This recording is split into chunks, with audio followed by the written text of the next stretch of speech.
बदायूं हत्याकांड से जहां पूरा प्रदेश एक तरफ दहल गया है, तो वहीं अब इस पर राजनीति भी शुरू हो गई है। बदायूं में मंगलवार की देर रात जहां एक घर में घुसकर 2 मासूम बच्चों की जानें ले ली गई, तो वहीं दूसरी तरफ अब राजनीतिक वार पलटवार का सिलसिला भी शुरू हो चुका है।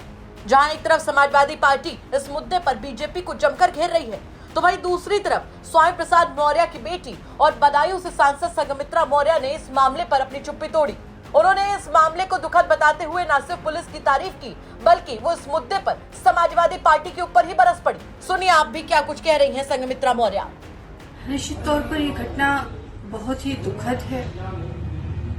जिस तरह से 2 छोटे छोटे बच्चों का गला रेत करके हत्या करना और तीसरे बच्चे का बच करके वहां से भागने पे उसको भी वो भी चोटिल हुआ, ये घटना बहुत ही दुखद और निंदनीय अपराध है, मैं तो कहूंगी।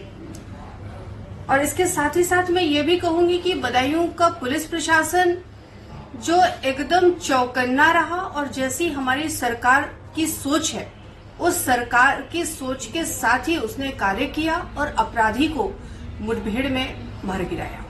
पुलिस चौकी की चंद कदम की दूरी पर इतनी बड़ी घटना हो जाती है, क्या दिशा निर्देश दिए आपने अधिकारियों को? किसकी लापरवाही से ये हुआ?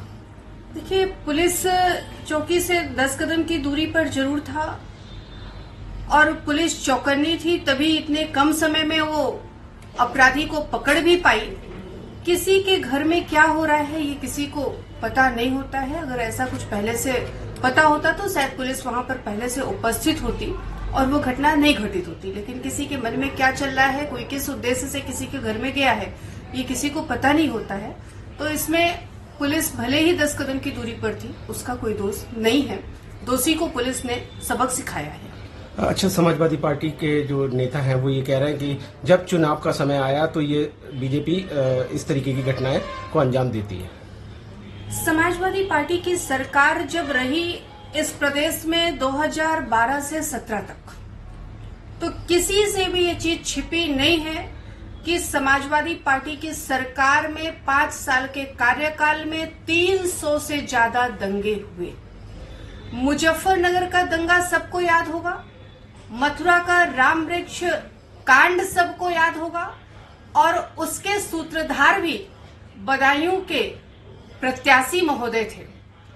और वो बदायूं में जब प्रथम आगमन पर आए प्रत्याशी बनकर के, तो उनका आप लोगों के एक इंटरव्यू में ये कहना कि मैं आया हूं सब ठीक हो जाएगा, शायद वो इसी भ्रम में थे कि आज भी बदायूं उनका गढ़ है।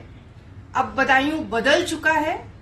बदायूं 2012 से 17 के बीच वाला नहीं है।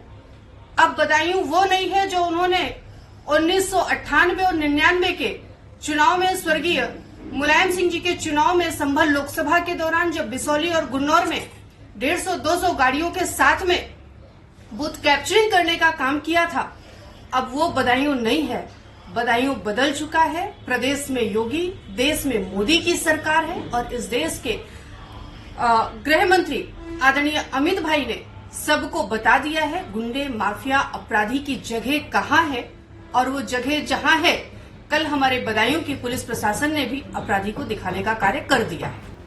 संघमित्रा मौर्य पीड़ित परिवार के घर मुलाकात करने भी पहुंची, जहां पर उन्होंने परिवार को सांत्वना दी, तो वहीं दूसरी तरफ पुलिस के काम की जमकर तारीफ भी की है। फिलहाल अब देखना होगा कि इस बदायूं की उलझी हुई मर्डर मिस्ट्री का सच आखिर कब तक सामने आता है। बदायूं से अंकुर चतुर्वेदी के साथ ब्यूरो रिपोर्ट, यूपी तक।